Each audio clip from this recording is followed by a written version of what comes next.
每个被埋藏的真相，都像极端寒冷的0度一般冰冷。但正是这份冰冷，衬托出人性的温度，确保真相不会被冰封。话不多说，今天介绍绝对0度的第一个案子——3亿日元的挪用事件。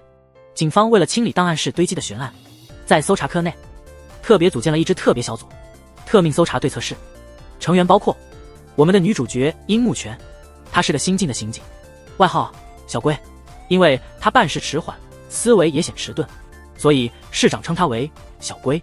尽管动作慢，但她也有自己的优点，毕竟是主角。第二位成员是川家本，他曾是机动搜查队的警员，拥有丰富的现场经验，是特命室的实力支撑。第三位成员是高峰，他是犯罪心理学的专家，专门负责指导案件的侦查方向。第四位成员是深泽，同行中的顶尖智囊，所有考试都以绝对优势拿下第一。第五位成员是行走的资料库白书，他最重要的资产就是记住了过去10年的所有案件。最后是特命室的队长仓田和市长长岛。这天市长收到了重新调查的命令，施工队在野外发现了一具骸骨，死者是10年前轰动一时的东都银行3亿日元挪用案的通缉犯麻衣。当年的嫌疑人有3个，分别是大清美、有江、麻衣，他们都是银行员工，作案后就消失了。调查一段时间后，许多线索都断了，渐渐的，案件就成了悬而未决的老案。只有当新的证据再次出现，警方才会启动重新调查。这正是特命室的任务，对未了案件进行2次或多次侦查。白书向队员们回顾了10年前的案情，他们的作案动机显然是贪财。麻衣因为男友欠了一大笔债，她想要帮忙还债。有江爱购物，信用卡刷爆了。主谋是青美，也是为了偿还债务，不过她是帮助父母还债。警方在她的电脑上发现了黑客入侵的记录，因此认为她是案件的主谋。回到麻衣的遗骸，高峰注意到她的额头有枪伤，显然是被一枪击中头部致死。深泽推测，据资料显示，女性使用枪械杀人的案例非常罕见，不排除除这2人之外还有男性同谋的可能。带着小龟去法医科，法医科有2个关键人物，一个是英姐，一个是小透。小透是个古怪的家伙，他分析了子弹进入头部的角度，很明显麻衣是跪着被枪击的。英姐对骨骼进行了鉴定，确认他死亡已有10年，就是在挪用案发生后不久，他就被谋杀了。小透还在他的遗物中找到了一些字迹，是一串数字。深泽一看就认出那是一个银行账号，他告诉了队长，队长随即查了这个账号，发现开户人正是麻衣当年的男友。在挪用案发生半年后，这个账号突然收到了500万日元，男友因此还清了债务。深泽和小龟去找男友谈话，男友非常吃惊，他一直以为麻衣只是逃走了，心底还期待着与他重逢。男友说他也不清楚当时发生了什么，突然就收到了一笔钱。不过他回忆起一件可疑的事情，他记得有次看到青美偷偷打电话，以为他工作上遇到了麻烦。青美见麻衣喝醉了，急忙带他离开。小龟猜测青美可能是担心麻衣说漏嘴，于是决定杀人灭口。深泽没有像小龟那样轻易相信男友的话，他认为男友肯定隐瞒了一些事情。而高峰和家本在这边找到了当年案件的相关员工木村，他当时无意中听到3人密谋侵吞公款，但他们谈论的只是50万日元。木村选择了保持沉默，认为50万不是大数目，就睁一只眼闭一只眼，既然和自己无关，就不多管闲事，只希望自己不要被卷入其中。但当事情发生后，他们竟然侵吞了3亿，结果警方调查，木村还是被牵扯进来了。虽然没有被解雇，却被调配到了乡下的分行，无法再翻身。力度虽小，但他的袖扣几乎被扣松了，这表明他不是第一次这么做，很可能这是他缓解压力的习惯动作。与此同时，自书在网上找到了一段视频，那是10年前一个杀人狂爱好者的网站上的。视频中的身影和案件主谋青美很相似，拿去给师傅小透确认被追赶的女子确实是青美。也就是说，现在青美很可能也已遇害。让小龟和高峰去慰问青美的母亲，虽然说是慰问，实际上是为了套取线索。小龟没有审问技巧，直接就问起10年前的事，并告诉他最近找到了麻衣的遗骸。青美的母亲突然说可能是青美杀的，告诉小龟自那事件以来，他们就再也没有联系过，他们之间的母女关系已经断绝。高峰拦下小龟，教他如何处理未解决的案件。如果伤口没有愈合，流出的血只会越来越多，尤其是对于罪犯的家属来说。小透整夜没有睡觉，终于从视频中的森林背景分析出了拍摄地点，青美的遗骸很可能就埋在那里。而队长仓田则查看了当年的监控录像，原来是青美的男友慎二给麻衣男友汇的钱。分成2组，一组人前往拍摄地搜查，高峰和小龟去找慎二，她在侵吞案发生半年后就结婚了，也是那时她给麻衣男友汇款。慎儿意识到警方已掌握证据，决定不再隐瞒，坦言那笔钱是为了封住麻衣男友的口。他曾经经常被雇来做商业间谍和私家侦探。慎儿一直在和一个富婆保持关系，这家公司的启动资金也是他岳父出的。青美不过是他的情人。侵吞案发生前夕，青美找他说要结婚，用尽各种借口也阻止不了他。慎儿为了甩掉青美，就让麻衣的男友去跟踪她，最理想的是能抓拍到她和其他男人的亲密照，这样就能名正言顺地提出分手。真是反兵为主啊。就在那个时候，麻衣的男朋友在跟踪青美，很可能无意中听到了侵吞案的内情。回到了警局，小龟接到了电话，尸体找到了，但尸体不是青美的，而是另一个同伙有江。明明是青美被追杀的，怎么变成有江了呢？难道他们3个都已经遇害了？把麻衣的男朋友带回了警局，他承认确实曾经监视过青美，偶然听到了侵吞案的计划。他们准备在拿到钱之后，拍摄一段假装被追杀的视频，让警方以为他们都已经死亡，然后改头换面开始新生活。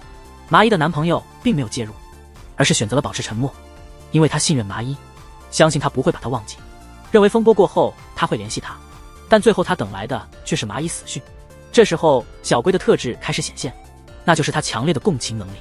在调查案件的过程中，小龟都认真记录，不自觉的他已经投入了青美的角色。起初他们3个人只计划拿走50万，为什么后来金额变成了3亿呢？青美和小龟都出自单亲家庭，都是妈妈独自抚养长大的。他盗用公款是为了帮妈妈还债，按道理来说青美应该拿到钱就和妈妈逃跑，结果他却抛下妈妈独吞了所有钱财，这是小龟无法理解的。到底是什么事改变了他，使他做出这样的举动？第二天小龟又去找青美的妈妈，对上次的事情表示歉意，并说他不理解青美抛下妈妈的做法，如果是他肯定做不到这一点。青美的妈妈听了小龟的感受，谈起了和青美最后一次见面的情形。他说了一些奇怪的话，问妈妈是否后悔生下他。青美的妈妈当然不后悔，尽管单亲带大孩子很辛苦，但见到青美安然无恙，他就感到无比幸福。最终青美只留下一句对不起，就再也没回过头。青美的妈妈从心里不愿意相信她女儿会犯错，可是媒体和警察都坚信青美是罪犯，那句临别的对不起让她不禁开始怀疑女儿。为了更深入了解青美的真实想法，小龟赶到了拍摄那段视频的现场。他试图带入青美的感受，发现一路上的树枝很多，但这些并没影响到青美。他顺利的一路跑了过去，在被追杀的过程中，他还注意到了自己的脚步，这证实了这一切都是他伪装的。可自从有了枪声之后，青美的步伐开始混乱，明明地面平坦，他却跌倒了，而且不止摔倒一次，甚至不惜伤害自己的腿。这能是表演所能达到的吗？小龟似乎理解了，视频前半部分是演的，但意识到对方真的朝他开枪后，他陷入了真正的恐慌，真实的逃命。最后无路可逃，他伏地不起，似乎在保护着什么。小龟突然想到了一个可能性。另一边，白叔和小透经过2天调查，终于找到了视频上传者，是个2手电脑店的店员，立刻指示种本去逮人。店员急忙辩解，视频不是他录的，电脑是别人卖给他的，他只是上传了电脑里的视频。小龟得到确认后回去报告，青美已经去世，而且她还怀有身孕。小龟在一家私人诊所得到信息，青美曾做过亲子鉴定，她在犹豫是否要生下孩子，推断青美是意外怀孕。孩子的父亲谁还在做鉴定，请求仓田扩大搜寻尸体的范围。仓田拒绝了，她的怀孕并不能证明她已经死亡，青美的死亡也仅是小龟的猜测，这不能作为确凿的证据，没有证据就不能重新搜寻。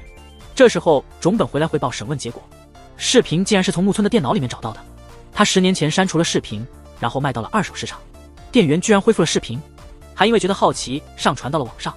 木村贤史，也就是木村，肯定与盗窃案有关，赶紧将他带来审问。他的嘴巴非常紧，坚持了5个小时，还说记不起任何事。这时青美摊的 DNA 结果出炉，孩子的父亲竟然是木村。小龟听见他把罪责推给青美，忍不住冲上前想要揍他，追问他具体的证据在哪里。木村很冷静，说没有证据就别乱说，结果被事实打脸。加本拿着鉴定科的证据走进来，仓田看后马上命令小龟带队去搜查青美的尸体。原来是小透在原始视频中发现还有一段话存在，通过声纹比对确认是木村所说的。小龟他们在现场进行广泛的搜查，在搜寻尸体的同时，真相也渐渐明朗起来。最后小龟向青美的妈妈揭露了真相，青美就是挪用公款的罪犯，但他们3人都被幕后主谋杀害。青美考虑过堕胎，但最终她选择了像妈妈一样的道路，打算拿着钱默默养大孩子。因此，青美不得不离开妈妈逃走。政府工作人员在整理一个捡破烂老人的家时，发现了一把凶器。检验结果显示，血迹来自年前，是严修一杀害事件的受害者小葵的血。特搜室立即展开2次调查。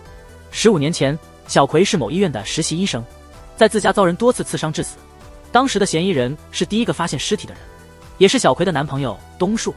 案发前有人目击2人争吵，警方认为东树一时冲动作案，但因为证据不充分，加上当时有个大型毒气案件，人手不足，案件很快就被搁置，拖到现在，距离法定时效只剩下不到1周。时间紧迫，他们赶到鉴定科。这次新发现的证据，除了凶器外，还有包裹凶器的英文报纸，报纸上还沾有少量的玫瑰花粉。凶器上还发现了其他人的血迹，不只是小葵的。仓田队长和加本前往医院，他们请求教授同意让警方进入医院调查，但教授以不想影响病人情绪为理由，拒绝了他们。加本觉得这医院里肯定有什么不可告人的秘密，教授害怕警察调查会揭露那些秘密。小龟和白叔去找小葵的男友东树，东树恰好开了一家花店，他已经结婚并且有了孩子，他的妻子千秋正是那家医院的护士。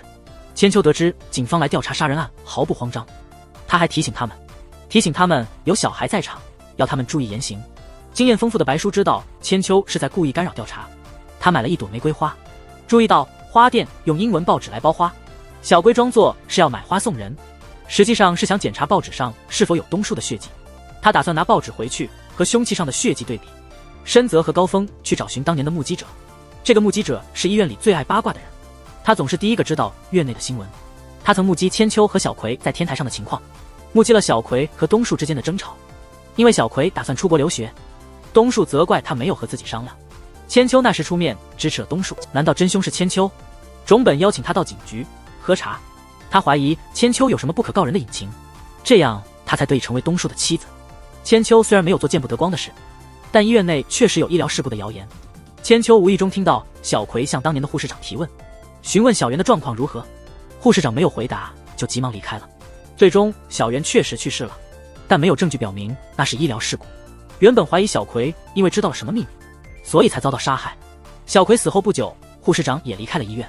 小龟回到警局后，立即记录了这些信息，他在笔记本上详细记录下来。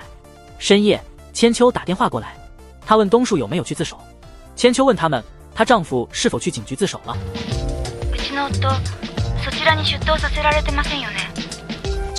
他这话什么意思？小龟想继续追问，但千秋匆忙挂断了电话。第二天，仓田队长又来医院找教授，他想要查看小葵去世前1个月的病历记录。与此同时，白叔和高峰正在审问前护士长，他坚称自己对于小圆一无所知，也否认医院发生过医疗事故。他说自己辞职是因为护士工作太辛苦。高峰注意到他在谈论护士工作时，不自觉地不停调整手中的打火机，这种不由自主的动作，反映出他对护士职业其实非常执着和骄傲，这与他说因为工作累而辞职的说法不符。晚上，仓田带回了所有的病历资料，他们整夜审查，却没有发现有篡改病历的迹象。自书接到法医科的电话，血液鉴定结果显示东树的血型和凶器上的血型不一致，因此东树不是杀害小葵的凶手。又是1天过去了，案件的时效只剩下2天。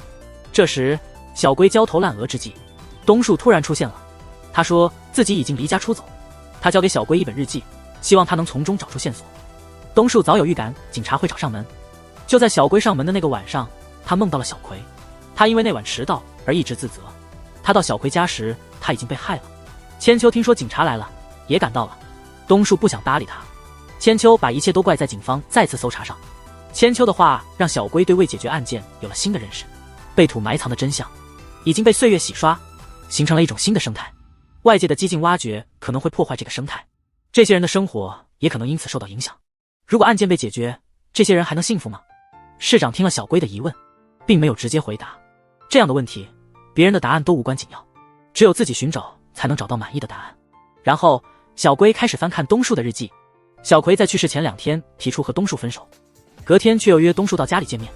明明是小葵提出分手，为何不到1天就改变主意约见东树？他这么快就后悔了吗？为什么会突然后悔？小龟想不通，便取出小葵的遗物。第2天，他模拟小葵生前最后1天的行动，先是去了一家 CD 店，接着他去到河边散步听音乐。有晨跑的人看到了他，对他们说早上好。小龟彻底进入了小葵的生活状态，但一阵临近公园流浪者的吵架声打扰了他。他们在为地盘争执不休，还计划去向村长申诉，因为20年前这片区域就已经由村长划分清楚。小龟一听，立刻有了灵感，想到20年前的村长可能就在这公园，或许他见过15年前经常路过的小葵。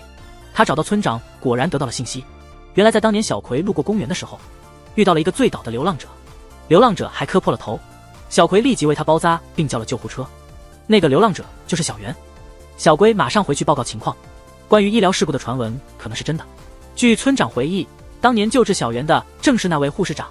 护士长救治后，小袁就消失了，从此再也没回过公园。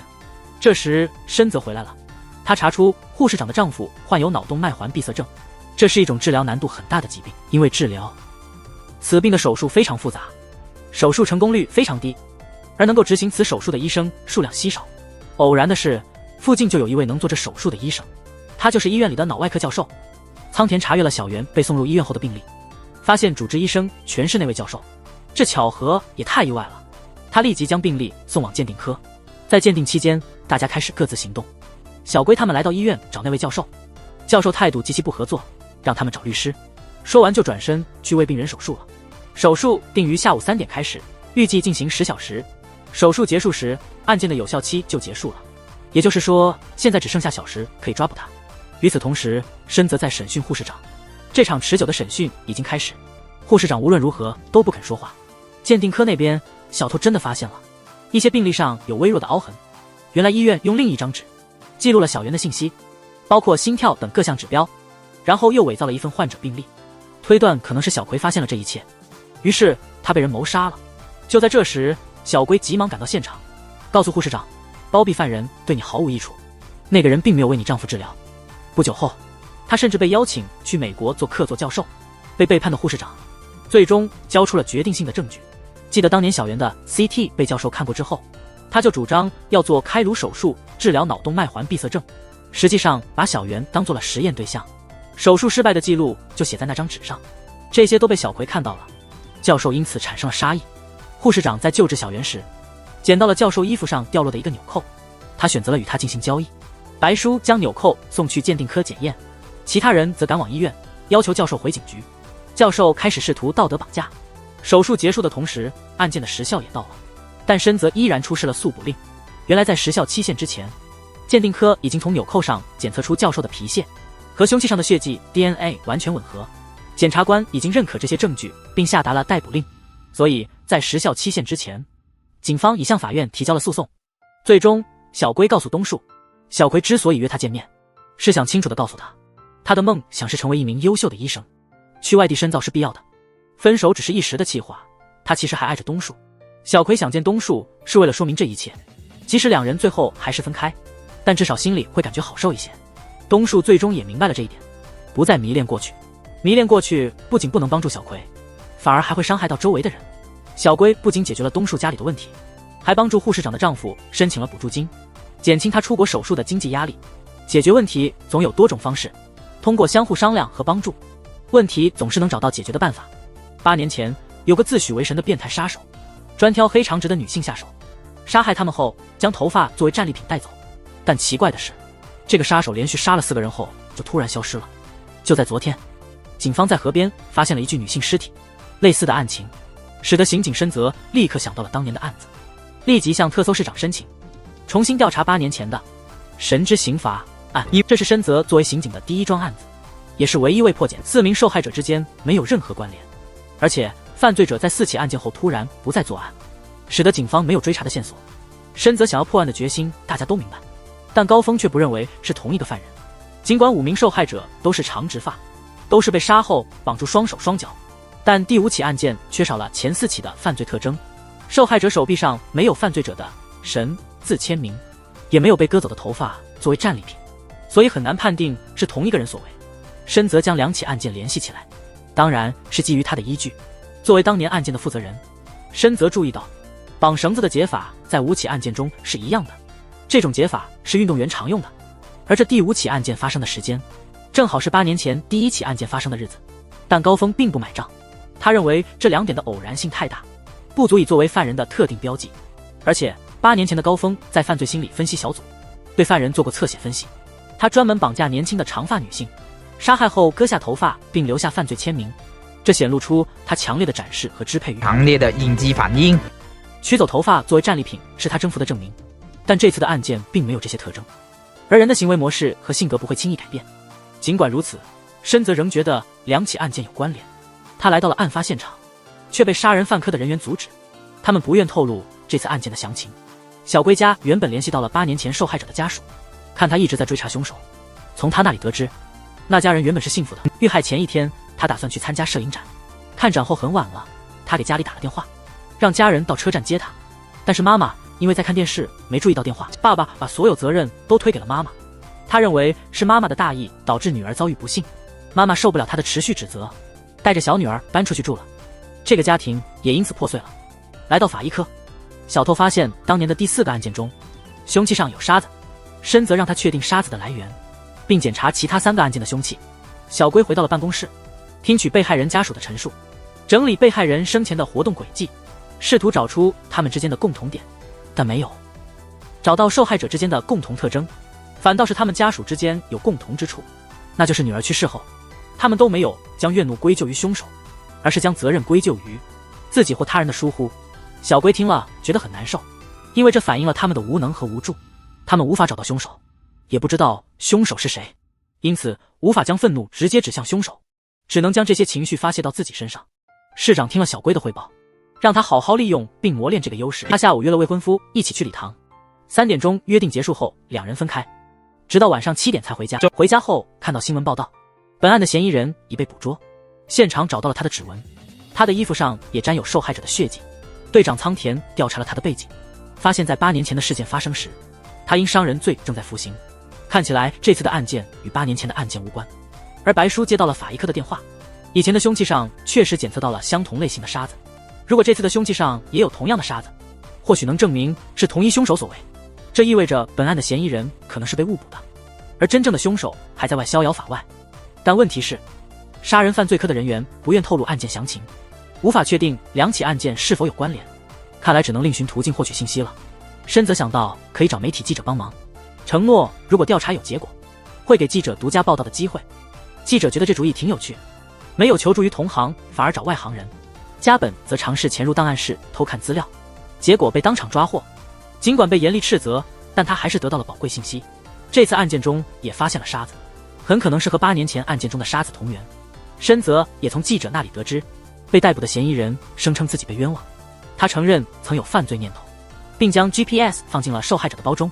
当发现 GPS 停在河边时，决定动手，但发现受害者已经死亡。在匆忙取回 GPS 时，不小心留下了自己的指纹和血迹。犯罪科的组长也承认，2起案件的犯人并非同一人。尽管2案有相似之处，但杀人手法有本质的不同。他也曾调查过8年前的案件，那位受害者均是被多刀刺杀，凶手似乎是在宣泄情绪，而这次却是一刀致命。如果说有联系，顶多是这次案件模仿了8年前的案件。组长离开后，市长批评大家，问他们是否没有其他更正规的侦查方法，提醒他们不要找错了对战的敌人。被批评后，大家都意识到问题。深泽要求法医科分析沙子的来源，高峰和其他人继续询问受害者家属，小龟还在发挥自己的优势，重新梳理了受害者的行动轨迹，模拟热爱摄影的那位黑长直女生，根据她在路上拍摄的照片离开摄影展。她来到了一个公园，发现这个地方似乎很熟悉，这就是他们的共同点。3位受害者可能都去过神宫体育馆，而这次的受害者也恰好去过那里看棒球比赛。当然，这都是小龟的推测。目前只有照片显示爱摄影的黑长直女生曾经去过和这次案件有关的地点，其他人还没有证据证实这一点。正在这时，市长带来了新消息，出现了新的受害者，这说明犯罪科务抓了无辜之人。他们终于同意向特搜市通报情报。得到线索后，深泽和高峰又去询问了受害者家属。母亲回忆到，最后见到女儿时，女儿带了她喜欢的甜点回家，那家甜品店就在体育馆周围。路径分析显示，这几位受害者都曾路过体育馆，新增的受害者也有相同的行动轨迹。与此同时，沙子的种类分析结果也出炉了，适用于赛马场和高尔夫球场的特殊沙子。英姐还提到，曾在2个物证上检测到皮革成分，之前认为这个发现无关紧要，但现在这个信息可能成了结案关键。因为这种皮革通常用于制作高尔夫手套。案件之间的共同点终于明确了，他们一行人赶往那家高尔夫球场，看见工作人员正在沙坑中捡球，检查了捡球员的出勤记录和储物柜。一个叫和田的人的行为异常可疑，他请假的时间正好与案发时间吻合，他的柜子里还有一副有血迹的皮革手套。毫无疑问，和田极有可能是凶手，立即申请了逮捕令，前往逮捕和田。和田的父亲在门外迎接，听说儿子涉嫌杀人，极为震惊。众人进屋却发现和田已不在。高峰注意到屋里还有个地下室，地下室里满是对被害人的报道和资料，还有受害者的头发。凶手和田也在这里，他平日会在门口物色猎物，然后对这些女性下手。和田的父亲曾是职业高尔夫球手，退休后转行做教练。和田以父亲为荣，也立志成为职业球手，但由于天赋不足，一直未能如愿，只能在球场做父亲的捡球助手。8年前，和田母亲因外遇而离家出走，他和情人私奔了。和田似乎将所有仇恨都投射到那些黑长直发的女性身上，见到她们就想起了母亲，因而施以重手。但看到母亲照片时，和田却浑身颤抖，不断道歉，嘴里重复着对不起。高峰在一旁观察他的反应，明白和田其实并不恨他的母亲，相反，他一直怀着对母亲的爱。那句没能做的一样到底是什么意思？为何和田在8年前突然停止犯罪，现在又为何重新开始作案呢？杀人的方法完全变了。深泽有所领悟，进去核实，注视着和田身上的伤痕，果不其然，他只是个模仿的凶手。这地下室这么大，里头这么显眼，行动不便，常年在家的父亲，难道真的毫无察觉吗？这合情合理吗？众人随后抓捕了和田的父亲。年前妻子背叛，使他沦为杀人犯。之所以突然停止杀人，不是因为他不想杀，而是因为他脑梗发作，几乎走不了路，接受了多年的康复训练，但仍旧走路困难，无法继续杀人。然而他最近想出了新办法，自己未尽的事业让儿子来继承，通过他继续追捕黑长直。这个案件让小龟对悬案有了新看法，有多少悬案，就意味着有多少潜伏着的凶手。不仅仅是受害者，还有像和田这样原本无辜善良的人，却被扭曲成杀人凶手。当犯罪嫌疑人被抓时的新闻播出，许多受害者家属齐聚警局，不必再受无尽自责的困扰。这一天，特搜室突然收到一个包裹，包裹里竟是一副人骨，送到鉴定科进行检验，确认身份是11年前失踪的教师。查看他的失踪报告，资料很少，只有他的基本资料。41岁，一名中学理科老师，虽严格但评价甚佳，同事和学生都很尊敬他。最后一次被人目击是在7月31日，他是天文社的指导老师，得知社员那晚在学校关心，于是回校，之后便消失了。自书调查了包裹的来源，原来是有人偷偷放在一个代寄店，店员发现有地址和付了快递费，便没多考虑，直接邮寄了。深泽检查了包裹上的指纹，在指纹库中却找不到匹配的，目前怀疑的是天文社的名成员，立刻开始调查。这人在中学时关系非常好，第一个成员名叫水木，毕业后做了个混混。水木得知老师去世，竟说是活该，他自己也没意识到老师原来是失踪的。第二位成员是风间，得知此事也显示出冷漠，毕竟这么多年情感也淡了。对于天文社的朋友也同样，毕业后就没再见过面。第三位成员叫真纪，是个电视主持人，听说老师被害，他显得很遗憾，提到最后一次看到老师的那晚，似乎没发生什么特别的事。最后是火浦，仓田和小龟拜访他家时，却发现他从楼上跌落，幸好没从高处跌下，得以幸存。是他因为恐惧罪行选择自杀，还是有人企图杀害他？小龟询问了公寓管理员，5年前养他长大的祖母去世，他现在在便利店工作，生活就是家和便利店2点一线。管理员也没看到他和别人在一起，所以他自杀的可能性很大。比对他的指纹和包裹上的，果然是一致的，犯人很可能就是他。但他为何将尸骨邮给警方，然后选择自杀？如果想赎罪，为何不直接自首？高峰推测他可能有不可告人的秘密，可能是被人威胁了，威胁者很可能是天文社的某个人，让风间和水木回警局来，但他们表现出的并不惊讶。感情真的淡到这种地步了吗？即使外出偶遇，也只是简单点头打招呼，甚至没有坐下来回忆过去的念头。与此同时，小龟他们在火浦家中，在火浦那儿找到了一堆天文部的照片和活动资料，看起来只有他还念念不忘过去。晚上浏览火浦留下的天文部活动记录，4个人在中学时代关系密切，曾一起嬉戏，留下许多美好记忆，共同分享彼此的未来梦想，还约定要成为一辈子的挚友。但现在一切都已改变，有人实现梦想，成为了主持人，有人继续追求自己喜爱的事业，一直与股市打着交道，但也有人感到迷茫，生活的毫无目的，有人甚至失去了生活的依托，想要结束自己的生命。第二天，警方有了新的发现，在野外发现6个大坑，除了老师的骨骸，还有一件不明物品。鉴定科的小透检查了火普的账号收藏夹，里面全是他自己发的博客，最后一篇博客是他跌楼前2天发的，提到9点在东京最美的星空之下。这句话意味着什么？还有评论中常见的2个名字，小大星和猎户星，难道指的是水木和风间？白叔查了那天的天气，是下雨天，按理说那晚是看不到星星的，答案应该是天文馆。白叔和小龟检查了那天的监控，果然发现了小犬星和猎户星就是2人，他们3人还有联系，并且发生了争执，再次将水木和风间带回警局。水木看到监控画面后，承认是他杀害了老师。这件事后来被火普和风间发现，风间选择保持沉默，但火普没有，他打算先下手为强，将风间带来对峙。为何2人突然都认罪了？显然他们在保护某人。高峰审视火普留下的照片，发现挖出的不明物品其实是真纪的项链，难道他们要保护的是他？真纪情绪激动地否认自己是凶手。目前看来，真纪的嫌疑最大。队长仓田让大家调查他的过去。小龟在想，他们到底在隐瞒什么？重新检查火普的活动记录，注意到7月25日的记录被撕毁了，这是什么原因？那一天到底发生了什么事？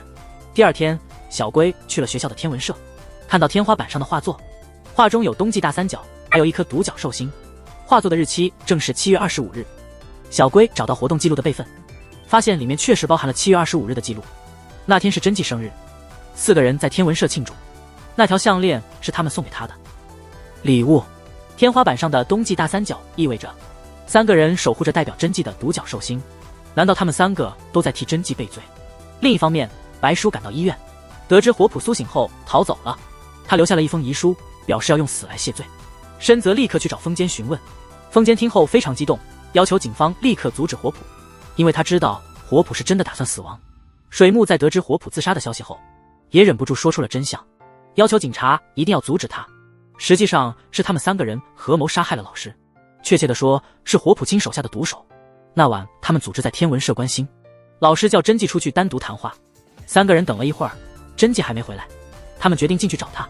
看到真纪衣衫不整的走出来，还哭着说自己被老师侵犯了，3个人忍不住冲进去打了老师。火普激动过头，拿起东西将老师打死了。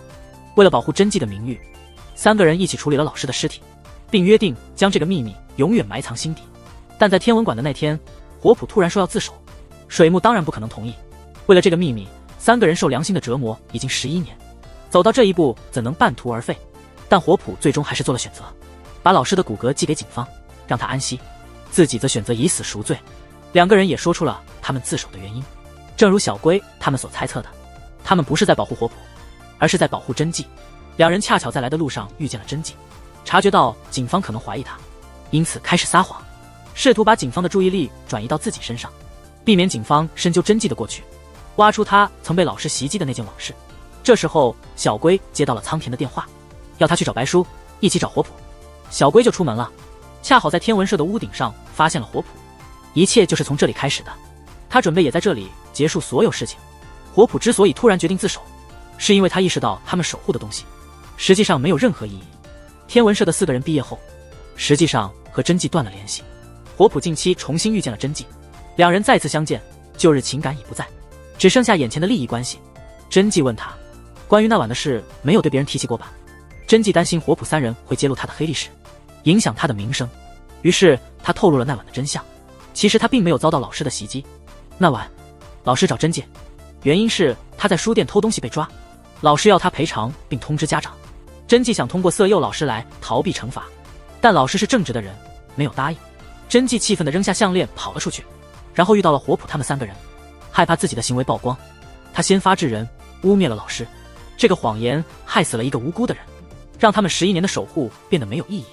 就在这天，小龟的前上司村山突然拜访，请求特搜室调查一起动物伤害案。这个案件已经持续了2年，而且与5年前的千山交流会杀人案有关。年前的5月30日，一个男人冲进交流会，杀死了8个人。那个男人在被判刑后的2年，同样是在5月30日，在千山地区的一所中学，夏草小学发生了第一起动物伤害事件，受害的动物数量也是8只。情不自禁地联想起这起事件，仿佛在模仿千山的杀人案。不过这个犯人似乎胆量较小，选择以小动物代替人类作为目标。如果任由其发展，对动物的虐待行为只会愈演愈烈，可能到头来动物都无法满足他，转而将目标对准人类。遗憾的是，当地的警察并不给予足够重视。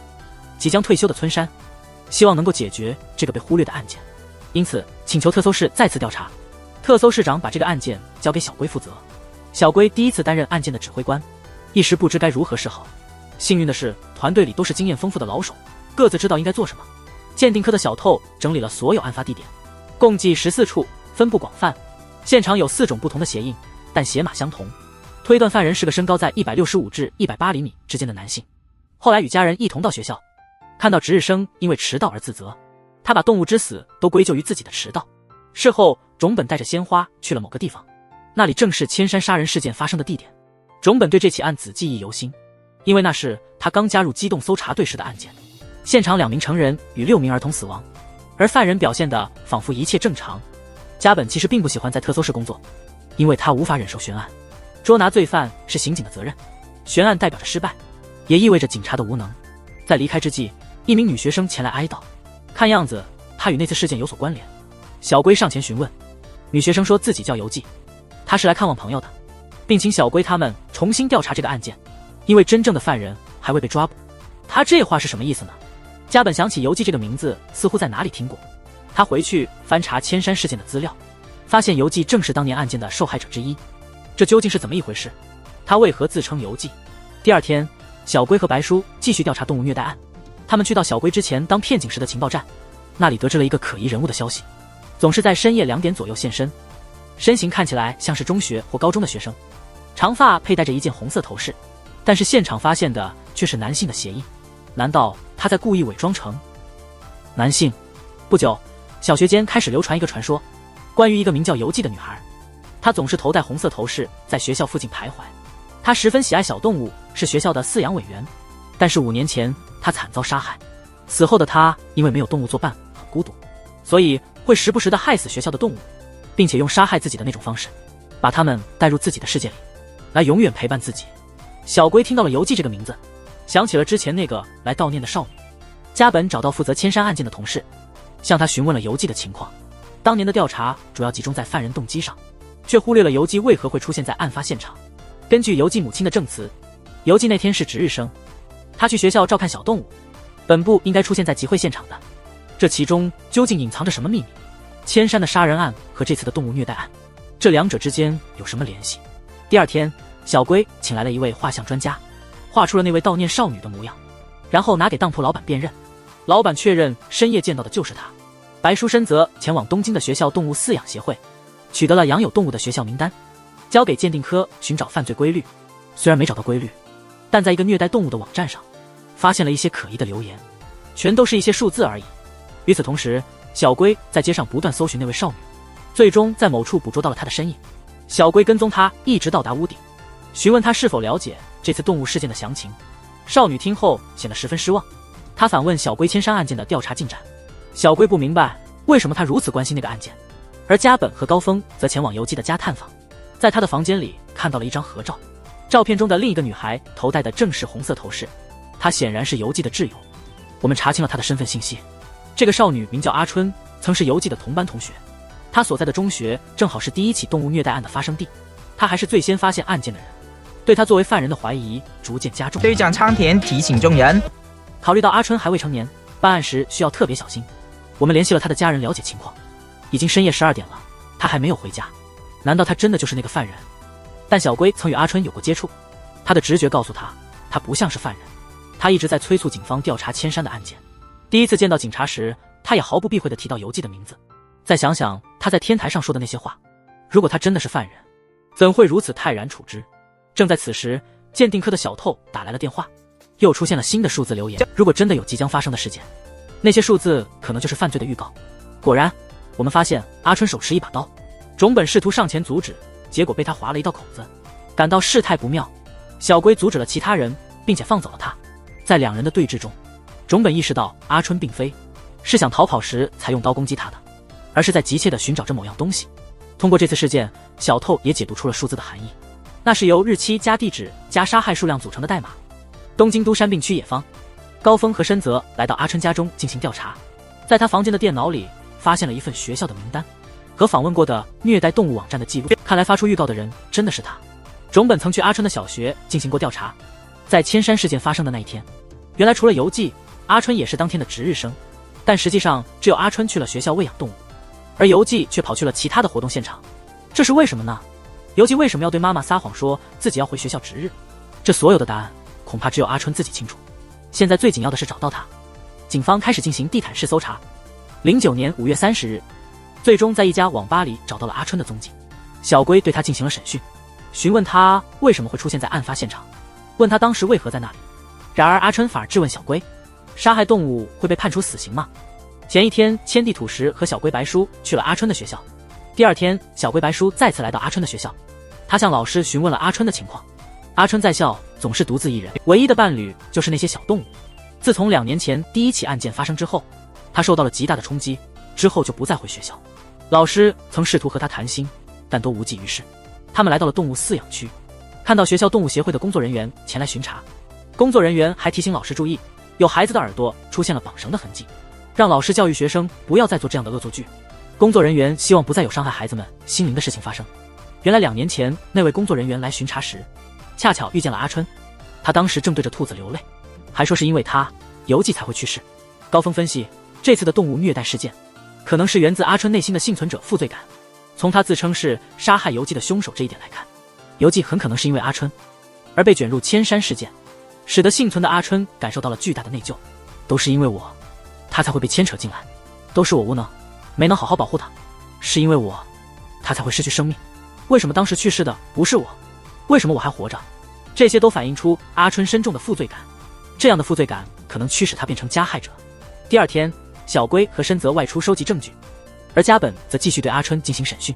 在此期间，他一直保持沉默，直到提及游纪的事情，他才开始谈及与游纪的往昔种种，比如游纪曾在他生日时送他一对红色头饰，比如他们曾一起在草地上快乐地玩耍，比如他们期待着月的游纪生日会。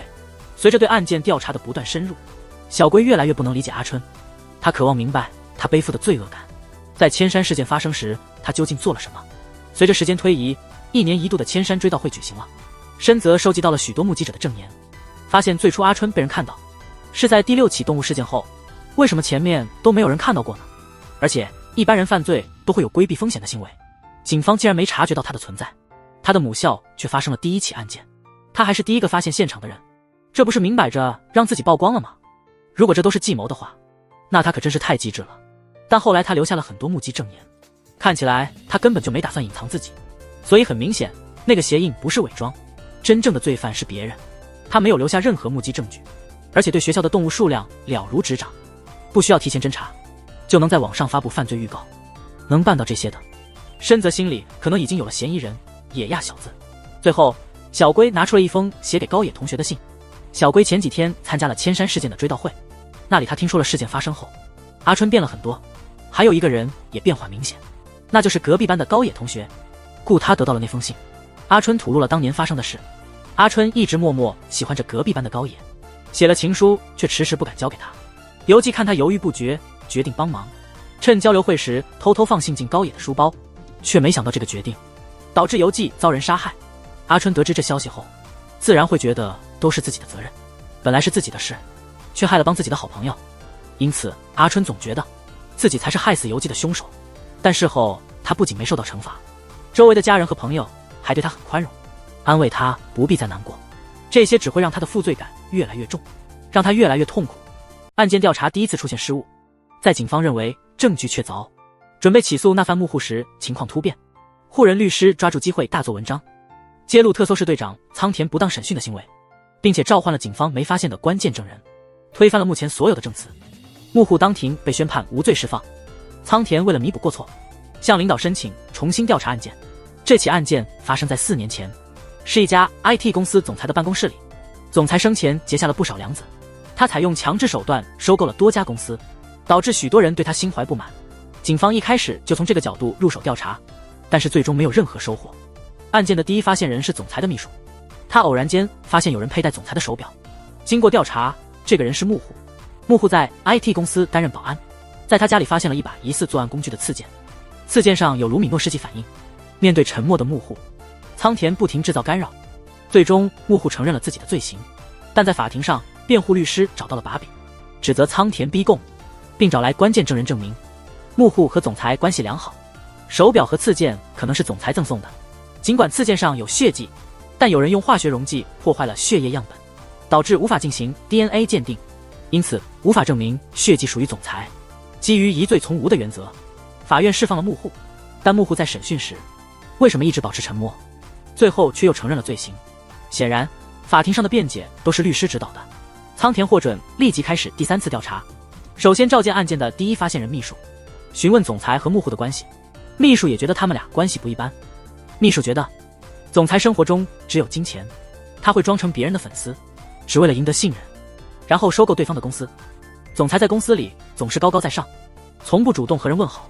虽然手机很多，但都是为了工作，从未见他有私人信息。但在遇害前1个月，总裁做了一件不寻常的事，他计划收购一家公司。那家公司拥有深受儿童喜爱的形象，尽管此举一经公布就招来众多非议，但它的商业价值非常高。对金钱看重的总裁绝不会错过这样的机会。不过他后来突然取消了收购，具体原因连秘书也不清楚。小龟后来到了鉴定部门，小透检查了总裁的电脑，还特地保留了一则新闻：埼玉县的安藤邮箱收到了1000万日元，寄件人至今不明。收藏夹里还有小梦的网页，日期标的是09年12月15日。这些信息之间到底有何联系？高峰特意去公司询问新任总裁横川。横川在原总裁去世3个月后，顺利地成为了新总裁。警方对他进行了调查，发现他在总裁去世前曾打过电话。横川声称通话内容仅关于收购事宜。高峰能看出横川在隐瞒什么，因为人在说谎时，通常会不自觉地触碰自己的脸来缓解紧张。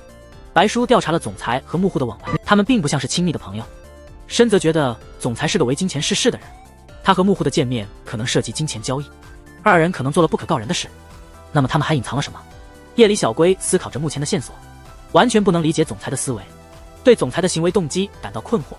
翻查了他的背景资料，总裁在事故前不久被诊断出患有急性骨髓白血病，需要进行骨髓移植手术。但总裁没有直系亲属，他的父母在他小时候就去世了。从陌生人身上找到匹配骨髓的几率极低，即便是有钱也买不到健康。总裁不甘心去海外碰运气，但始终未找到合适的捐献者。那时他心里在想什么？他的金钱至上的信念是否有所动摇？然而3个月后，奇迹出现了，他找到了一个合适的骨髓捐献者，并成功进行了骨髓移植。之后出版社邀请他写自传，发现他刚开始创业时有个伙伴真野，也许真野能帮小龟更好地理解总裁，决定去找真野了解情况。他现在路边开了个面包摊，真野已经和总裁断绝了关系，他们原本是一起创业的合伙人。公司渐渐发展壮大，总裁将真野逐出公司，独自掌控一切。他们最后一次见面是在总裁去世前2周。小龟问真野总裁是否一直都是个拜金主义者，当然不是，否则当初真野也不会选择和他一起创业。总裁以前很喜欢笑，对未来满怀希望，非常重视人际关系，但这种性格只持续到公司上市那会儿。上市后，总裁逐步被金钱迷失了方向，一次资金问题导致了他们之间的决裂。此后，总裁变成了一个完全的拜金主义者，不再信任任何人。鉴定科这边的情况是，对那把刺剑重新进行了鉴定，发现剑柄上几乎没有金属杂质，这意味着那把刺剑根本不是古董，它只是个赝品。与客户的金钱往来，很可能是让他去销售赝品。这个情况横川应该也是知道的，因为在总裁死后，他也一直在收购古董。后来查出这些古董全是赝品，这些古董都来自于一个很小的商店，而且一直是他们的供应商。一个小店怎么可能有那么多的真品源源不断供应？小龟还在继续调查总裁的事情，在一本杂志上看到，总裁曾去一所小学担任作文比赛评委，其中一个获奖的学生名叫安藤，他住在埼玉县，书包上贴着小梦的贴纸，似乎这个女孩是理解总裁的关键。原来这个女孩的父亲就是捐献者。他在作文中写道，他的父亲生前签署了骨髓捐献协议，但他突然遭遇车祸去世了，因此他的骨髓捐赠给了总裁。女孩对父亲的去世感到悲痛，但她也为有这样的父亲感到骄傲。后来总裁通过学校用假名和这个女孩进行书信往来，仓田找到了女孩寄给总裁的信，信被藏在一座废弃的老房子里。从他们的通信中，众人得知，那笔不知名的1000万是总裁寄出的，这可能是他为了表达感激之情所做的事情。但那个女孩的家人始终没有接受这笔钱。总裁也终于明白，这世上还是有不图回报的好心人存在。他吩咐秘书停止收购小梦公司，因为他想起了自己曾经也有过的梦想，但这些梦想不知不觉间都消失了。醒来时发现自己已经不再是曾经那个人。警方不久便发现，那些处理古董的5家公司全是空壳公司，卖假古董是用来洗钱的。这些资金最终流向了一个黑帮组织幕户所在的保安公司，其大股东也和这个组织有关。幕户同样是组织里的人。警方随后将新任总裁横川带回进行询问，承诺保护他，让他在法庭上讲真话。公司刚上市时资金非常紧张，四处筹资都无果。后来总裁找到了一线生机，危机过后他才意识到，这些资金的来源是黑帮，一旦陷入这个泥潭就难以自拔。总裁也因此失去了自我。但是在见到那个女孩及其家庭后，他想要改变，想找回曾经的自己。他把真相告诉了会计横川，打算与他一起处理洗黑钱的事务。但很快就被黑帮发现，并派幕户去杀人，还嚣张地威胁横川。真相大白之后，幕户被组织出卖了。辩护律师立刻表示无异议，以免继续被深入调查。这一切仓田也非常清楚。最后通过女孩的信件得知，总裁想要改变自己，想修复与真野的关系，即使想要重新开始，但事情远没有那么简单。过去的恶行最终还是要自己承担。总裁临终前未能得到好友的理解，也没有机会再回到过去。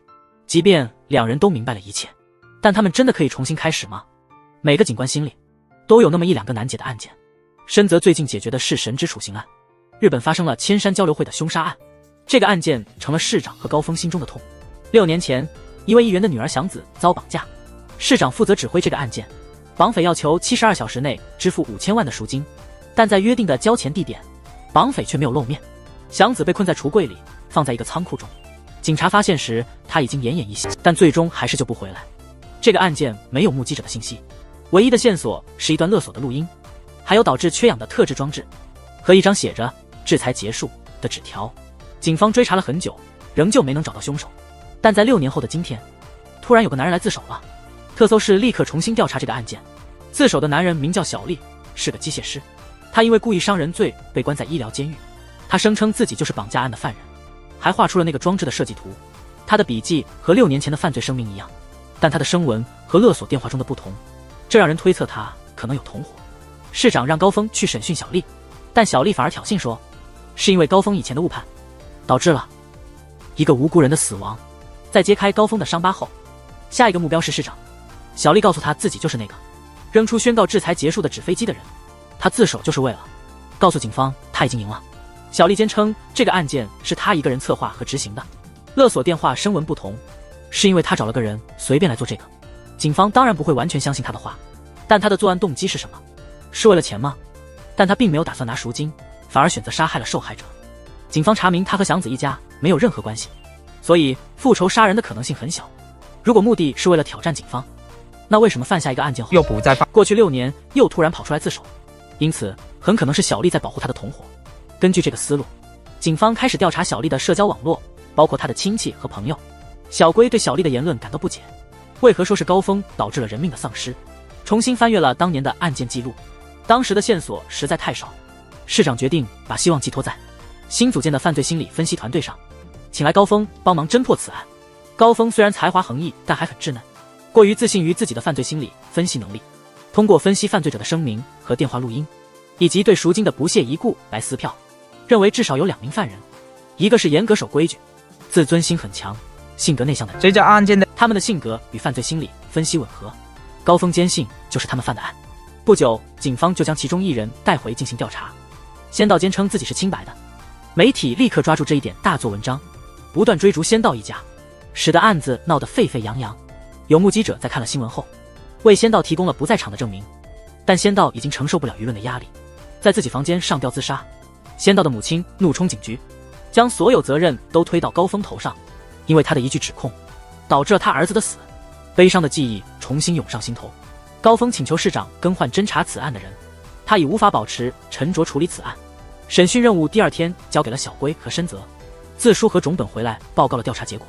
调查了小丽的社交圈，找到了一个可疑的人物，他叫龙二，并且有伤害前科。案发时恰好住在祥子附近，而且他在案发2个月前通过威胁手段接近了议员，然后与小丽一起策划了绑架，将他带回警局进行讯问。龙二否认有罪，他说自己与小丽不过是路人，家本不信他的话，让他说出真相，否则警方将进一步深入调查。提到他未婚妻可能会发现他那不光彩的前科和黑帮背景，龙二露出了慌张。他坦言自己只是个执行者，真正的策划者是另有其人。那个缺氧装置是别人和小丽一起弄的，他负责的只是监视祥子的行动，完成后会得到500万的报酬。对那个策划者只知道一点，他有在纸上乱点的习惯。再次与小丽核对事实，小丽狡辩不休，声称这案件将成为世纪之谜，说这是他生涯中的辉煌时刻。最终小丽抢救失败身亡，他留下的那些线索到底意味着什么？与此同时，市长接到上级的电话，命令立刻终止调查。这起绑架案成了警界的耻辱，关于重新调查的事情似乎已经泄露，再加上小丽在审讯中的意外死亡，如果这些被媒体曝光，将极其不利于警方的公众形象，而且对于主犯的身份毫无头绪。龙二的声纹与勒索电话也不相符，上层打算召开记者会，把所有责任归咎于小丽，以此作为结束案件的手段。市长别无选择，只能宣布暂停调查。众人心有不甘，家本愤然离去。小龟下班后仍然念念不忘这个案子，他试图设身处地为祥子感受，翻看遗物，试图更深入地了解他。就在这时，祥子的母亲来访，他也想通过遗物来回忆女儿。他打开了刚充好电的手机，看到女儿的屏保，不禁哭泣。那张夕阳的照片是女儿发给他的。祥子的母亲原本还期待有女儿带他去那个拍摄地，一起欣赏那美丽的景色，没想到女儿却遭遇了不幸。小龟下班回家时遇到了记者的埋伏，他们冒充受害者亲属来接近小龟，试图从小龟那里套话。幸好市长及时出现阻止了他们，尽管小龟什么都没透露，但他的表情已经泄露了心情。第二天记者仍然大肆报道6年前由高峰所犯的错误。高峰每年都会去给仙道上坟，尽管他妈妈不太接受他，高峰也理解他的到来只会触怒亡者家属，但高峰别无选择，这是他找到的唯一自我安慰的方法。关于停止调查的决定，鉴定科的人员也不甘心。小透重看了审讯小丽的视频，发现审讯还没开始时，他就已经留下了线索，立即对这段录音进行分析。小龟打算用自己的方式来调查，向市长请了假，翻看祥子的手机日记，发现他的屏保是在一个叫建信台的地方拍的。祥子似乎特别钟爱那个地方，去过很多次，那个地方的景色究竟如何呢？第二天，小龟充满好奇地去了建信台，一路上打听那张夕阳照的拍摄地，最终找到了祥子拍照的地点。再次翻看日记，7月28日写着，终于发现了。他发现什么了呢？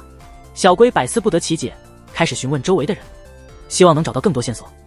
意外地得到了意外的发现，真的是太巧了，难道刚好遇到了主犯？小龟立刻向市长报告情况，但没想到人就这样失踪了。在建信台留下线索后，就音讯全无。而此时，小麦的音频分析结果出炉，小丽留下的线索是一个项链坠子，这究竟是什么意思呢？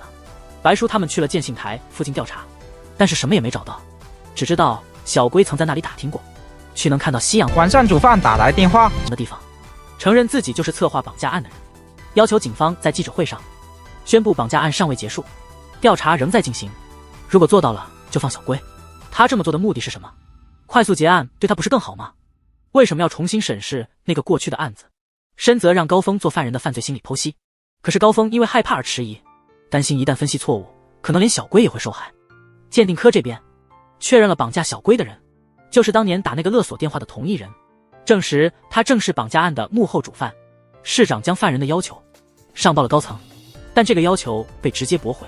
与此同时，高峰召见了祥子的家人，向他们询问关于夕阳的事情。祥子的母亲提起了手机中的夕阳照片，交给鉴定科去分析照片的拍摄地点，终于确定了小龟曾经去过的平台。从卫星图上看，这个地方正对应小丽所说的项链坠子的形状，而家本抓住了案件中唯一的突破口。龙二，他询问了祥子的行踪。祥子的日常就是家里和学校之间的往返，不过他每周都会去建信台一次，好像在寻找着什么。他会走到一间房子前，却又不敢进入。高峰单独留下议员一个人。当提及建信台的照片时，议员的表情好像在隐瞒什么。议员后来坦白，他在建信台有个情人，但他认为女儿不可能知道这件事，并且情人跟案件无关，因为两人在案发前已经和平分手，他已经返回了老家。难道与情人熟识的人有牵连？小龟拼命将绳索磨断，想找到出路，不料却不小心打翻了一个箱子，箱子里全是小孩子画的画。看来这个男人还有一个女儿。这时，男人走了进来，小龟想要趁机逃跑，但是门已经自动上锁了，只有男人手中的钥匙能打开。男人告诉小龟，这个房间安装了和杀害祥子相同的装置，一旦启动，不久之后就会缺氧死亡。而且他自信警察无法找到他，因为他跟祥子一家没有任何直接联系。果然，特搜是怎么找都找不到他。现在最好的办法只能是答应他的条件，在记者会上宣布案件仍未解决，目的是为了争取更多结案时间。随着局势逐渐紧张，高峰终于表态，如果迁就犯人的要求，警方很快就会失去主导权。通过分析之前的电话，发现犯人对市长的问题避而不答，只是不断要求警方行动。这是一个典型的控制型罪犯，他对案件进展非常自信，他认为警方会按他的要求行事，以此来控制案件进程。如果反其道而行，忽略他的要求，就能打乱他的计划，犯人可能会因此产生动摇，一旦急躁就容易犯错。但是要主流媒体不报道任何案件信息，难度非常大。市长想出了一个策略，私下联系了一位之前跟进案件的记者，透露了案件的部分秘密，答应案件结束后给他独家报道的机会，包括揭露警方的失误。作为交换，要求他在发布会上转移众人注意力，要抓住一个焦点。最佳手段是曝光另一个焦点。那位记者确实经验丰富，在发布会上抢先提问，成功地吸引了媒体焦点。犯人看到报纸上没有提及案件，开始变得焦急。他告诉市长要对小龟进行制裁，如果小时内找不到这个地方，小龟就会因缺氧而死。原来这一系列事件都与议员相关，但小龟所说的风筝伴随着歌声，又有何寓意？市长已经明白了小龟的意思，因为这是他给小龟的一个课题。他想到了一个名字，河野美香。当问及议员时，他对这个名字毫无印象。然而，议员与他的幽会地点仅限于他家，对外界的人和事一无所知。议员突然记起，他们曾一起外出，那是因为情人突然肚子疼，两人一同去了医院。他们立即对那家医院展开了调查，果不其然，他们查到了河野美香的情况。她因为脑部的硬膜下血肿不幸去世，而那个男人也没有逃跑的打算。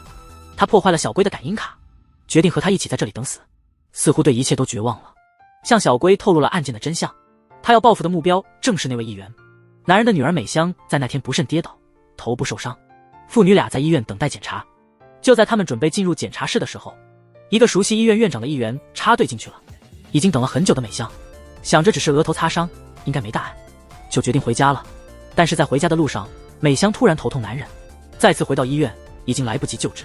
后来那个男人在建信台看见了祥子，祥子偶尔注意到父亲每周都会去建信台，好奇之下跟踪后发现父亲有外遇。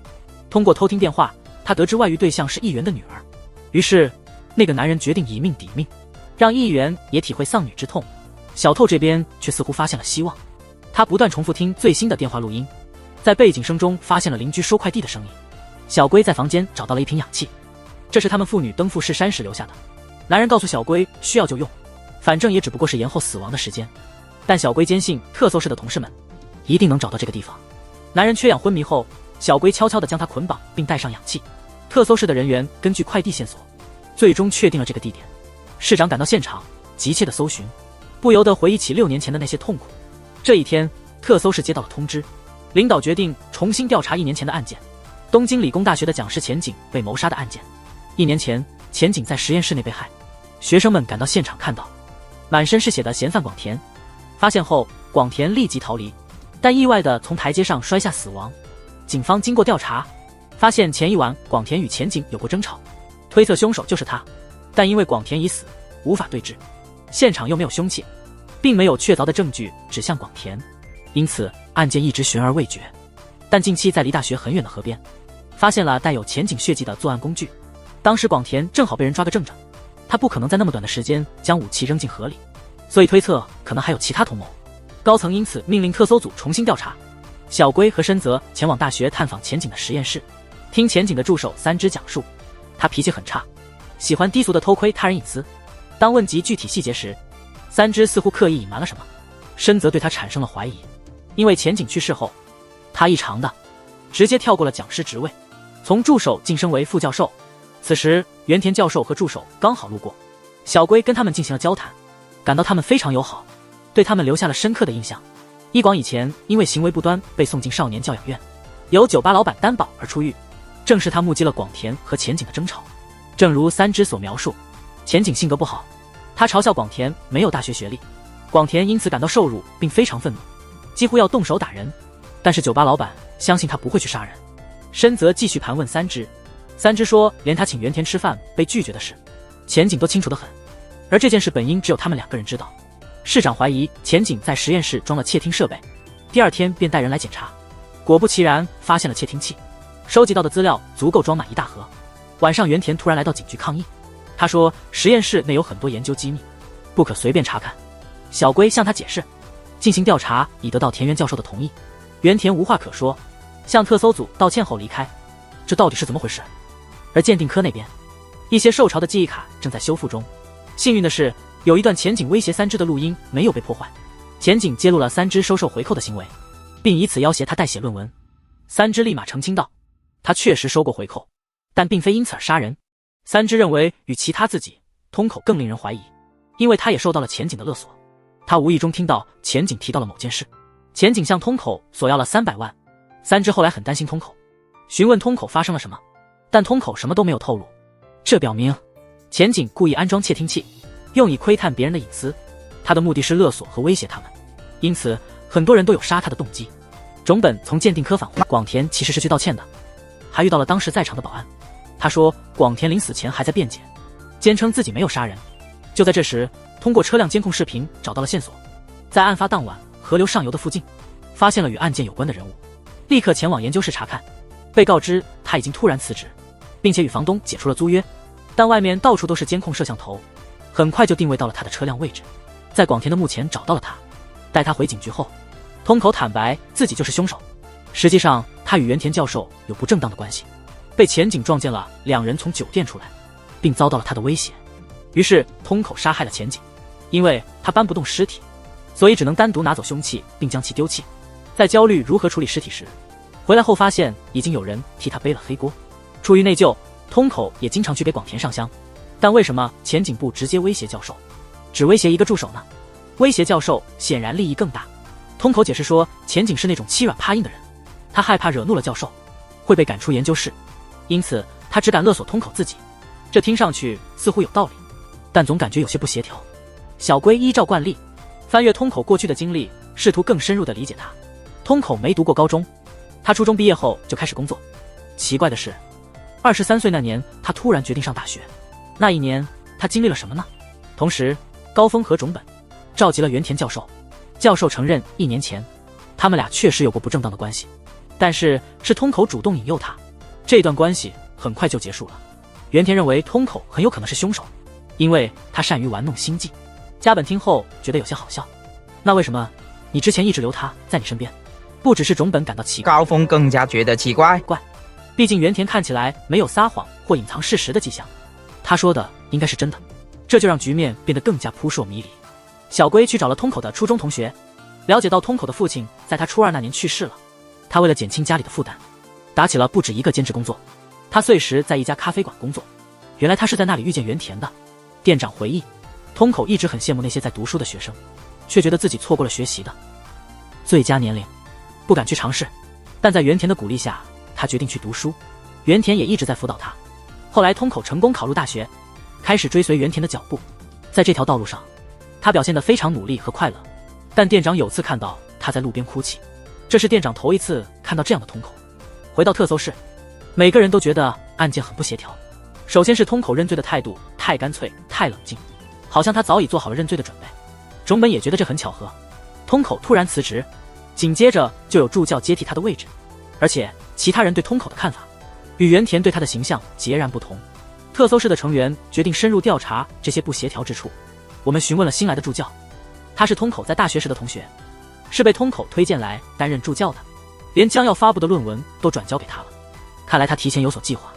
高峰和深泽在查看从内存卡中恢复的记录，发现关于原田教授的信息很少，只有一些他忘记去开讲座的记录，引起了大家的一片混乱。高峰突然觉得这似曾相识，他好像在哪儿见过这样的场景。那天搜查窃听器的时候，教授原本有个会议，但他没来，也让大家手忙脚乱。仔细一查，发现了一个共同点，那就是他缺席的那些天，助手们都不在原田的身边。自从小龟回来以后，他们询问了那间酒店的员工，没有找到通口的目击证人，反而在别的地方发现了通口的踪迹。查清真相后，小龟揭露了真凶。通口这么平静的认罪，显然是在掩护真正的凶手。那个人就是他所说与他有不正当关系的原田教授，他们其实并没有恋爱关系。通口真正被威胁的原因，是因为前景发现了原田患有阿尔茨海默症，他的记忆在不断消失，这对一个学者来说是毁灭性的。他们最宝贵的知识和经验，正因疾病而一点点失去。除了疾病带来的痛苦，更有外界的胁迫。前景发现后，立刻逼迫原田，让他退休，并把所有研究成果转让给他。通口到达现场时，原田已将前景杀害。通口毫不迟疑地拿起凶器扔进河中，他知道原田很快就会忘记这件事。为了保护他，他悄悄更改了他的记忆，在他记录人际关系的笔记本上伪造了对他的评价，让他误以为他是和他有过多次不正当关系的狡猾女人。但在修复好的记忆卡中，小龟发现了真正杀人动机。研究成果并不是他真正守护的，他真正想守护的是那些令他骄傲的学生们。真是固执的家伙。最终通口因共犯罪被捕，被带走时恰好遇到原田，那时他对通口只有冷漠的表情。种本得偿所愿，终于调到凶案科，正在为能抓现行犯而高兴时，市长宣布了要重新调查12年前的巡查部长谋杀案。12年前，巡查部长百赖在追捕嫌疑人桥本时，在停车场被桥本反杀。现场的保安听到了2声枪响，与百赖身中的2枪相符，也就是说百赖并未开枪，2枪都是桥本所射。桥本随后焚烧了他的尸体，在废弃工厂遗弃后逃离。百赖殉职后被追进为警部，但遗憾的是犯人一直未被抓捕。最近工地施工时挖出了一把手枪，正是杀死百赖的那把，因此特搜室要进行2次搜查，带着鉴定设备模拟案发现场。第一枪是远距离偷袭射中大腿，但第2枪却是故意绕到背后，近距离射击后背。起初警方以为桥本偷袭完与百赖交谈，然后因谈崩在背后射杀对方，但发现凶器后了解到桥本的枪只发射了1颗子弹，所以桥本要么有2把枪，要么他有同伙，怀疑这是一起有预谋的复仇谋杀。负责案件的杀人犯罪科的种本听闻要进行2次调查，就带着百赖的好友山口来到特搜室，向大家透露桥本是黑道成员，但他曾违反组织规定，杀害了客户，认为组织帮助他的可能性很小。既然认定了犯人就是桥本，怎么可能12年了还抓不到他的踪影呢？中马没回答，叫白叔不要再揭他的伤疤，这个案子对他影响挺深的。晚上，小龟翻阅了案件档案，发现百赖已经有了妻儿，孩子在案发时刚好出生不久。为了更加了解百赖，小龟请教了2位，看到儿子小旺和百赖一样，都爱打棒球。从小旺妈妈那里得知，小旺能打棒球真不容易，因为他患有先天性心脏病，但是多亏了百赖去世后的一大笔保险金，小旺才得以接受治疗。百赖难道是故意为了保险金去死的吗？而且小舅妈的表情似乎也在隐瞒着案件的事情。高峰询问了桥本的母亲，桥本在杀警之后就消失了，但邻居说原来山口曾去店里找过桥本，2人的关系可能不寻常。山口说他只是在暗中调查桥本，发现他跟百赖的妻子有过争执，但并没有确凿的证据，他担心深入调查会给百赖抹黑，后来就放弃了追查。但现在面对即将成为同事的前辈，他犹豫了，他害怕了。在小龟这边，他打算把小旺在警局留下的棒球还给他。看到小旺被队友欺负，想要帮忙，却被教练拦下了，说遇到困难要让他自己解决。事后小龟帮忙捡起了手套，才知道这是百赖生小旺时送的礼物。小旺一直有个愿望，就是希望爸爸能教他打棒球，可惜这愿望永远无法实现了。就在这时，白叔打来电话，在审问小旺妈妈时，他露出了破绽，证实他确实跟桥本有过争执。他隐瞒的目的是为了保护百赖，因为他隐约感到百赖跟桥本在计划着什么。小旺妈妈和桥本确认过，百赖为了救小旺借了500万的高利贷，还说为了儿子可以做任何事，怀疑这是百赖、桥本、山口3人共同策划的案子。小龟晚上翻看了百赖的笔记本，发现里面记满了关于小旺的事。在案发前1天，他还写下了向神祈祷的句子。小龟对这句话颇为关注。第2天，他来到百赖常去的神社，抱着希望去找那些许愿的木牌，没找到12年前的那个，反倒找到了今年的一个。拿去验笔记，果然确认是百赖的，但那木牌上的 DNA 显示是桥本的，这究竟是怎么一回事？英姐调查了百赖的个人物品，发现上面全都是桥本的指纹，还拿了桥本母亲的 DNA 去做匹配，结果发现他们并没有亲子关系。这样答案只可能是一个：百赖在 DNA 库里和桥本的资料调换了。小透破解了百赖的电脑，发现一封来自警察内部 IP 的邮件。原来百赖还有一个同伙，那就是负责调查此案的中马。被杀的人不是百赖，而是桥本。杀人后将尸体焚化，留下百赖的证件和戒指，让警方误以为尸体是百赖。然后中马在 DNA 库做了数据上的手脚，让所有证据都对得上号。这样一来，百赖很可能已经改头换面，在暗地里静静守护着小旺。从许愿牌的内容推测，明天小旺的棒球比赛他一定会去。第二天，他们去现场搜查，但是什么都没找到。注意到教练团队少了一个人，从剩下的2个人那里得知，那个人经常教小旺打棒球。这样答案似乎已经昭然若揭。另一边，白叔找到了中马，拿出邮件的证据让他说出真相。实际上，案件的主谋是中马。12年前，他知道百赖借了500万，也知道这笔钱是为了救小旺的，但他担心百赖被黑社会利用，一旦事情败露，他的一生就毁了。中马为了保护自己的这个后辈，策划了这宗案子，伪装成被杀害来骗取保险金。中马会负责处理这案件，随着时间流逝，这案子也就成了悬案。百赖也得以暗中守护着自己的家人。最终，小龟他们来到了神社，在那里找到了百赖。百赖请求小龟放他一马，他这样做也是迫不得已。最后，小龟将他逮捕。高峰去到了桥本妈的店里，向他透露了案件的真相。对于这个结果，桥本妈似乎早有预感。这12年来，不管儿子是死是活，他似乎都已经有所准备。在八王子发生了一宗纵火杀人案，受害人被枪杀，所用的子弹与14年前八王子事件相同，推测杀手很可能就是同一个人。因此，警方在八王子组建了由杀人犯罪科和特搜室联合的调查队。而小龟半年前被调到八王子当了刑警，深泽也被提拔为杀人犯罪科的科长。特搜室的原班人马因此又再次聚首。这次案件发生在八王子的一间妇产科医院，有2个受害人，一名身份不明的男子被枪杀后，尸体被纵火焚烧，另一名受害人是妇产科医院的院长，他被卡在另一间房里，门被柜子堵住，最后因一氧化碳中毒而死。初步推断，凶手的杀人目标是那名男子，因此调查的首要任务就是确定那名男子的身份。会后，小龟意识到自己并没有被分配调查任务，只是被安排做杂物。他不满这种安排，向上司提出抗议。这半年来，小龟一直只能做杂役。他本以为能与特搜室共同参与调查，自己也能有所作为，没想到又被派去做杂物。上司只说了句人手够了，就匆匆离开。但这并不能阻止小龟想要参与调查的决心。他开始翻看14年前八王子事件的案卷。那是14年前，在八王子的住宅区一个垃圾桶里，发现了一具女性的尸体，她的手脚被绑，身中1枪。经过调查，发现这名女子是一名非法滞留的中国人。白叔觉得这不仅仅是起杀人案，根据解剖报告，林的肾脏被切走了，很可能还牵涉到器官交易。鉴定部门确认了那男子的身份，他叫野泽。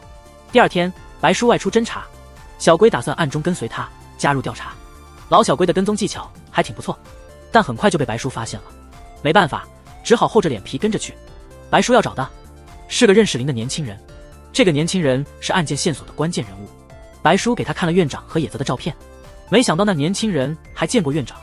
他以前带着一个叫丽花的人来找林，丽花是林在夜店工作的老板，同时他也是黑道背景的人物。听他们谈话，丽花带走林去做体检的理由，还说这工作比卖淫赚得多，会不会是指的器官贩卖？种本高峰立刻采取行动，抓住丽花审问。丽花说她什么都不知道，她只负责拉皮条，想了解更多，最好查一查院长的过往。20年前，院长去美国留学，学成归国，本想大显身手，但在日本从脑死病人那里取器官是违法的。不久后，院长就被医协调查。奇怪的是，半年之后，他改行成为妇产科医生。有目击者称，林多次去过那家妇产科医院，这家医院很可能暗地里搞器官贩卖。林和这次的受害者野泽可能被卷入了某种事情，最后被杀害。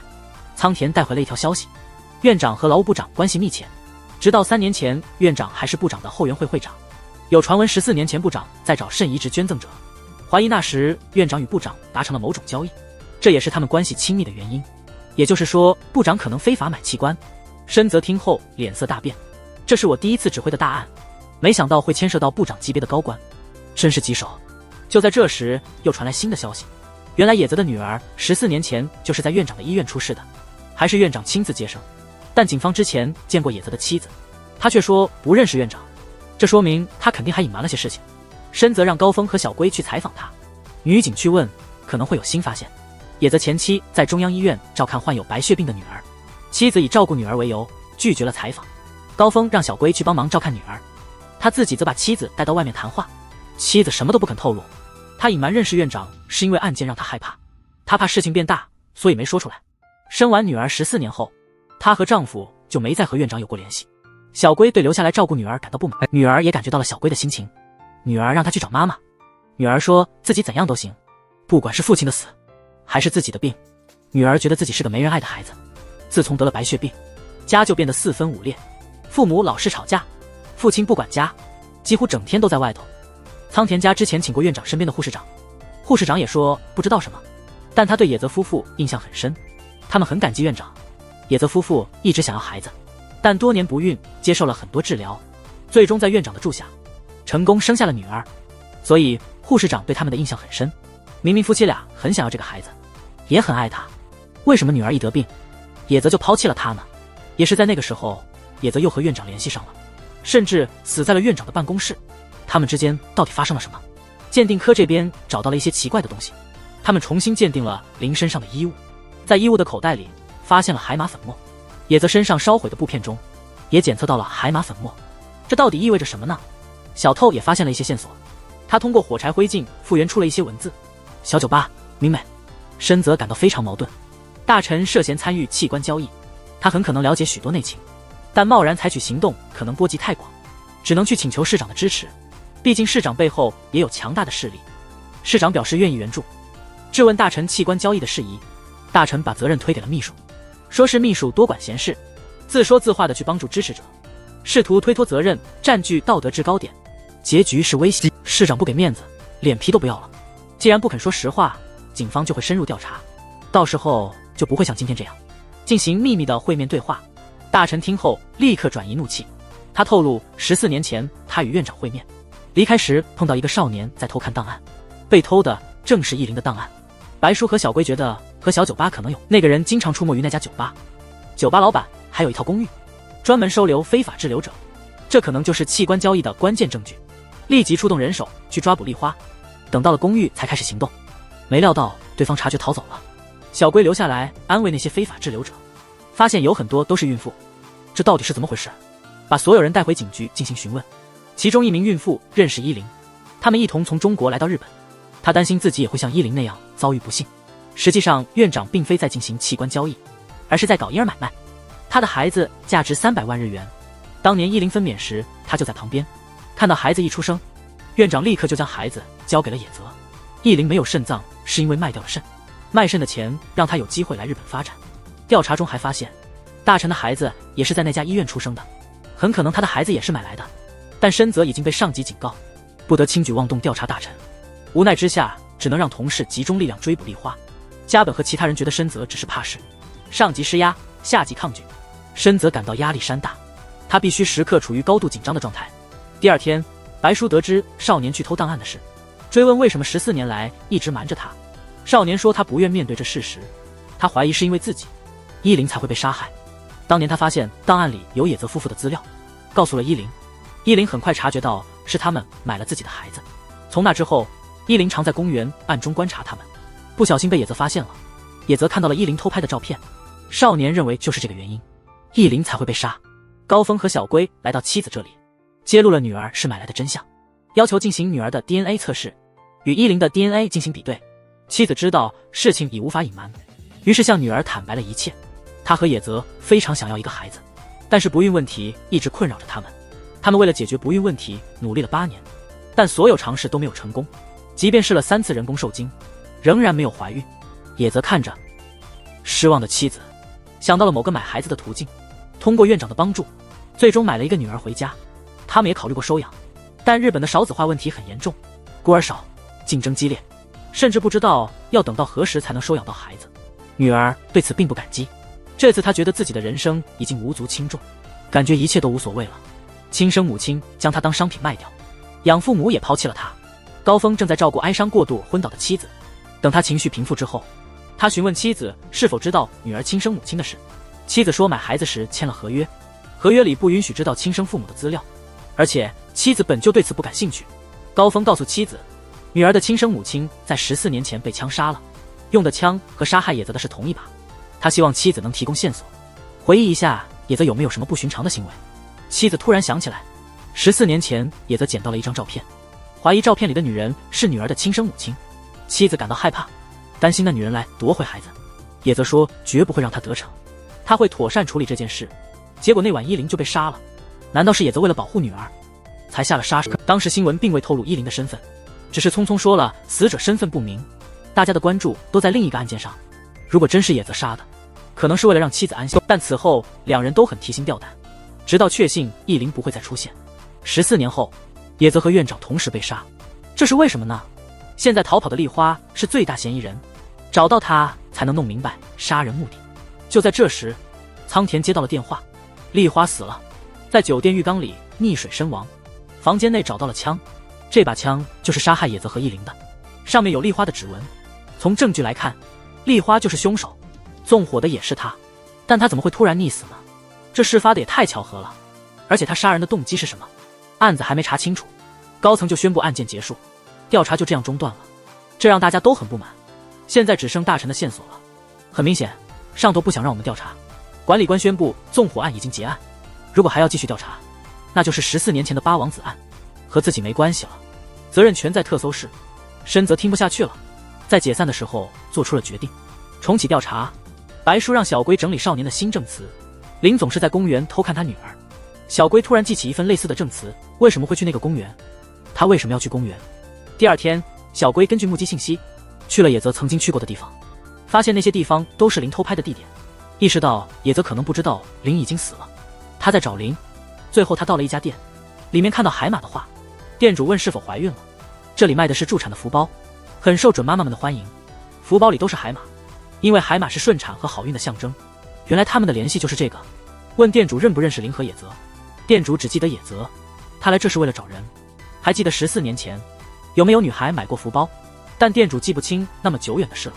临走时，店主突然想起野泽走后他也去散步，在美术馆门口调监控，发现了野泽和一个男人。经过鉴定，那男人竟是大臣。野泽和大臣争吵后不久就被杀害了。难道大臣是幕后主谋？大臣知道瞒不住了，开始全盘托出。他儿子和野泽女儿情况相同，都是从院长那里买的，也是通过院长认识了野泽。14年前听说野泽女儿的亲生母亲出现，大臣感到极度恐惧，他对孩子被拐的担忧超过了野泽夫妇，因为他的家庭更为和睦。大臣夫妇治疗不孕已达10年之久，时间甚至超过了野泽夫妇。因此当得知孩子的亲生母亲出现时，他变得非常慌乱，夜里急匆匆地去找院长理论。院长为了让大臣安心，只是丽花绑架了依林，并在大臣面前亲手将他杀死。此举是为了警示他人，用依林之死警告其他所有人，让大臣彻底放下心来。之前野泽找到大臣，确实是为了寻找依林，他不知道依林已被杀害，带着希望四处寻找，目的是为了拯救自己的女儿。